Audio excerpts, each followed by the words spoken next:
All right. What is up? What's going on, ladies and gentlemen? Gamecock Nation, what is up? How y'all doing tonight?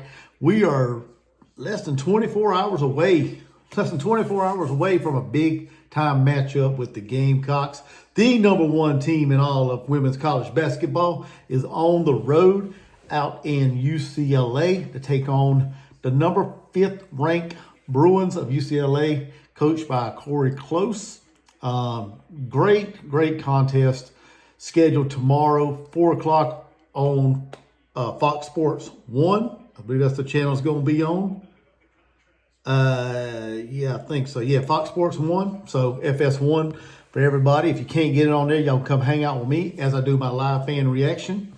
Watch along of the game. I can't show the game because of copyright restrictions for YouTube. I'm trying to make a little bit of money off of this YouTube platform here. So come hang out with me, cheer on the Gamecocks, and let's watch a good matchup tomorrow. I haven't watched a whole lot of UCLA. I'll be honest, I haven't watched them this year.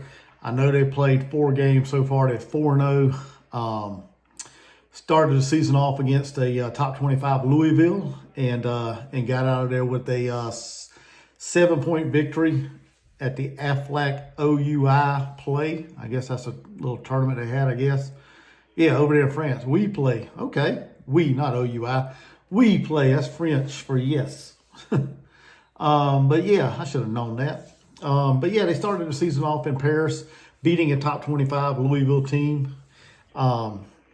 Beat Colgate next and Pepperdine, and then Arkansas, of course. So 4-0 on the year.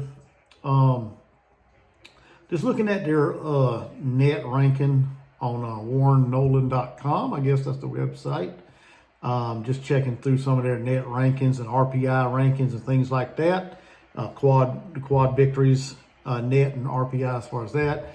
You know, they come into this game with a net ranking of 6, an RPI ranking of 8, and strength of schedule 41, and a non-conference strength of schedule 41 as well. So,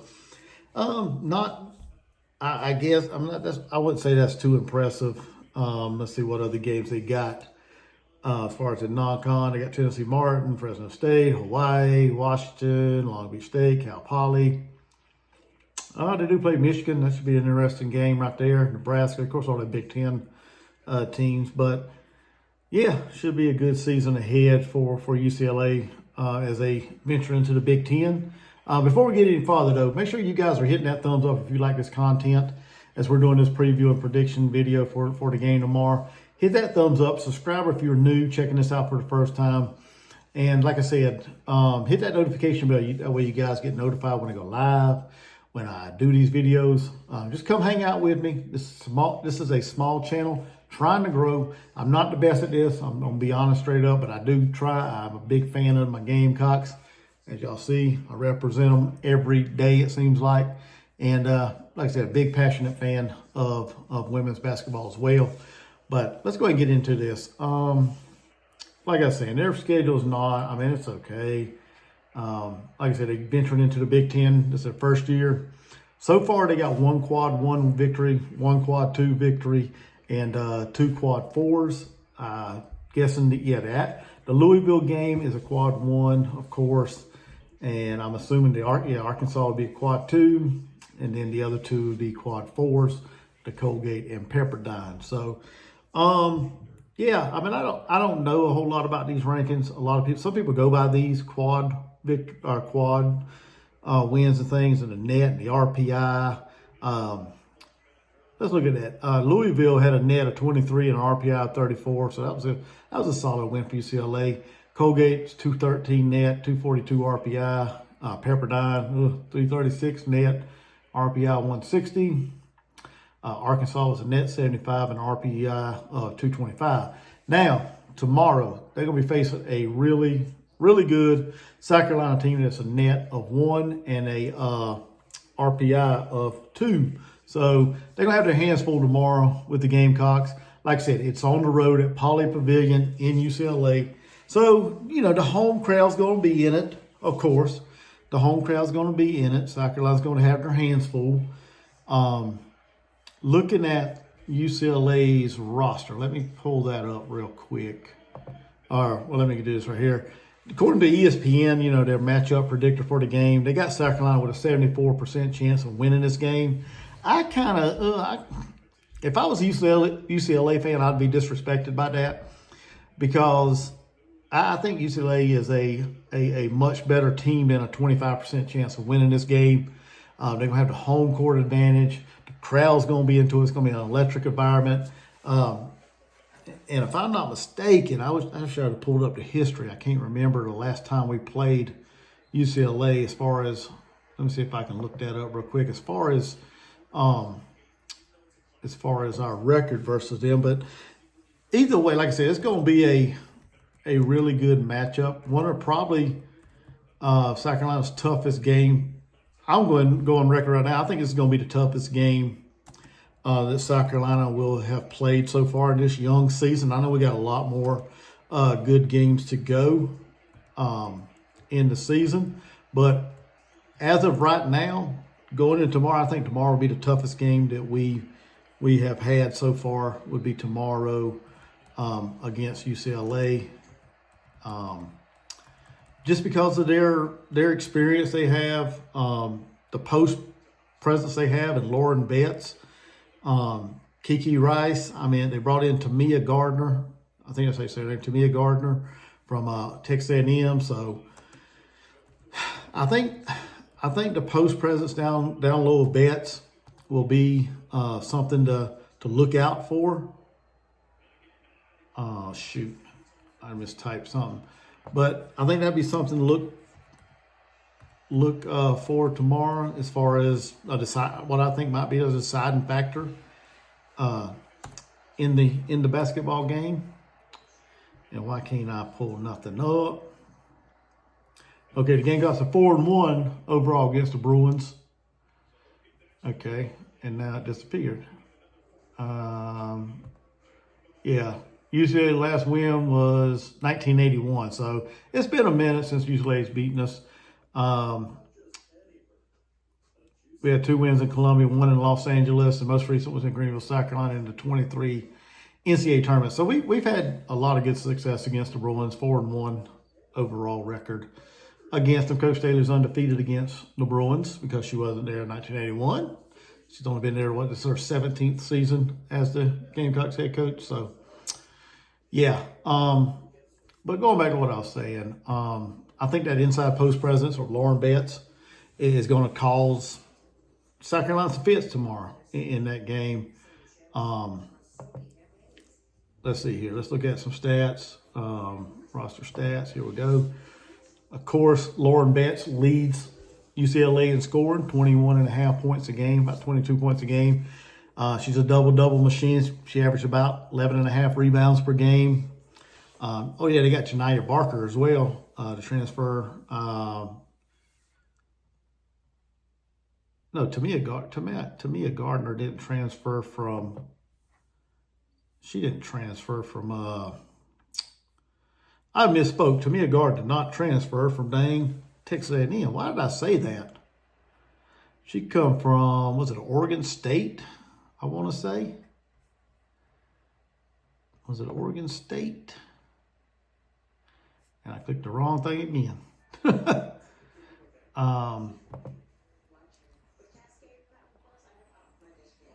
Why ain't it showing me where she come from? I think she come from Oregon State. But anyway, that's beside the point. Janiyah Barker come from Texas A&M. My bad. So, sorry, I already screwed up this video. But I'm going to keep going. I'm going to keep going in this game, in this preview and prediction. Tamia Gardner, right now she's averaging 14 points a game, 4.5 rebounds, shooting the ball real well. Like I said, South Carolina's going to have their hands full tomorrow in this contest. Let's go back to the front page. Why is this thing? Let's see here. Lauren Betts. Yeah, here we go. Tamia Gardner, 14 points. Alina Arnacello. She's averaging about 12.5 points a game. Barker, 11 points a game. Kiki Rice. She must not have played a whole lot. She ain't got nothing on here. Um,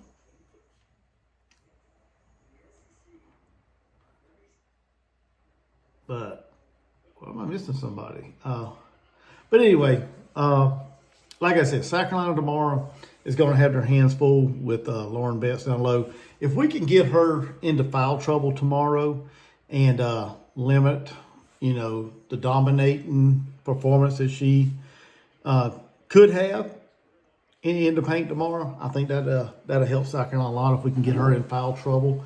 And that's going to require a lot of good play from our bigs, right? Adele Tack, Sakima Walker. We got to get good minutes out of these girls. They got to be a force to be reckoned with down low. I'm not asking them to score a whole lot of points. Just give good minutes, play hard, defend the rim, and try to get Lauren Betts in foul trouble. Try to get her out of the game as much as possible. Ashton Watkins as well, Sanaya Fagan. We need a lot of solid play time from our bigs down low to make it difficult. For UCLA to score tomorrow down low in the paint or in the post area. We also got to come out. We also got to come out hot. We got to come out shooting the ball and hitting our shots. Tomorrow we can't come out there and get off to a sluggish start, a slow start. I think we need to come out there and take the crowd out of it early, and that's going to require some good shooting by Bree Hall and Chloe Kitts. Chloe Kitts need to come out there and dominate as well. Down low, Joyce. I want to see her do some good things tomorrow against UCLA. But it's going to require some good shooting by Tessa. Full Wiley needs to have another game. Bree Hall, Tahina. I know she's been focusing more on having more of a complete game of putting the ball on the floor and driving to the rim. But we also need her to, knock down some good three-point shooter or some good three-point shots, as well as put the ball on the deck and, take it to the rim. It's going to require, South Carolina to play real good basketball, real good defense, suffocating defense like we normally do. Raven Johnson, I hope she has a phenomenal game. Just go out there and manage the offense. Don't try to do too much. Just let the game come to us. Get the ball to the playmakers down low, and let's go in there and win this game. This is a game that South Carolina can win. Like I said, I'm a little worried about the post play of South Carolina because we haven't seen a whole lot of it from our bigs in Tack and Sakima Walker this year so far. But hopefully we got everything worked out. And we'll have a good game tomorrow. I like our chances. We're deep. We're athletic. We got size. We got ladies that can shoot the basketball, and I like the chances of South Carolina getting out here with a close one tomorrow. I can go through and read a whole bunch of stats from D1 that I found. I mean, bench points, South Carolina's outscoring their bench 38 to UCLA's 23. UCLA gets about 23 points per game from the bench. South Carolina goes deeper in their bench and gets about 38 a game. Field goal percentage, we're pretty even, 45% for South Carolina, 48% for UCLA. Field goal defense percentage, South Carolina gives up about 34, holds their opponents to 34.5%. UCLA holds their opponents to 32%. Now we can look at them numbers. Yeah, they're close, but I mean, outside of Louisville, who really, has the Bruins had on their schedule this early in the season? Rebound margin, South Carolina's at plus 16. UCLA's plus 21. See, that's something that as a Gamecock fan, we're not accustomed to seeing. A team that's better at us at rebounding. So, but we still can get it. We got scrappy young ladies who can go after the loose ball and win the turnover or win the rebound margin tomorrow. We definitely need to win the turnover margin as well. Scoring defense, 54 points per game. We give up an average. They give up about 57 points per game. So both teams play pretty similar. Pretty stifling defense, giving up, not as many points per game. Scoring offense, South Carolina averages about 81 points a game. UCLA is right about 85. So, like I said, pretty similar there as well. Three-point percentage, South Carolina's is down this year, shooting 32% from the three-point line. UCLA shoots about 33%. Turnovers forced, South Carolina turns over their opponents 19 per game. UCLA is averaging 15.5 turnovers forced per game. Now, when you talk about how many times, South Carolina and UCLA turn the ball over a game, South Carolina's right there at 13. Usually UCLA is at 16 turnovers per game. So, like I said, I think it's going to be a great matchup, a good top 5, top 10 matchup. And I think South Carolina's got an opportunity to get out there with a win. I think it's going to be real close. I hope I'm wrong. Like I said, I'm just talking, but I think South Carolina will get out of there with a victory, and it's going to be real close. Y'all can sit here and call me pessimistic. Y'all can sit here and call me not a fan. Whatever you want. I'm realistic, and that's the way I see it. I think South Carolina needs to get Lauren Betts in foul trouble. Like I said, I think they need to be aggressive and come out there on fire. Don't get off to a sluggish start. Don't let the UCLA crowd get into the game. Turn them over. Limit the turnovers that we have. And just play our basketball. Play our basketball. That's all we got to do. Chloe Kitts needs to be on tomorrow. That last game against Clemson, I finally watched that game last night. She wasn't hitting them close shots like she had been early in the season, in the first few games. So hopefully, get that out of her system, and she's able to have a dominating performance down low, and just have some support around her with all the guards of Bree and Lay and Raven and Tessa and Pow. I mean, we just need a complete game here, and I feel like South Carolina can get it done. I think it's going to be real close. I think it's going to be about a 6-7 point victory for the Gamecocks. But here's a caveat to that. But if South Carolina just lets Betts have a field day down low in the paint, South Carolina could lose this game. I don't want to bet against my girls, but they could. Okay, I love my Gamecocks, but I'm being realistic here. But if Betts has a field day down low in the paint, this game can go in UCLA's way. But let's go Gamecocks. I'll see you guys tomorrow in my live fan reaction. Make sure you guys are hitting that thumbs up if you like this content. Subscribe if you're new. And I'll see you guys tomorrow in my live. And y'all have a blessed night. Gamecock Chuck, see you around.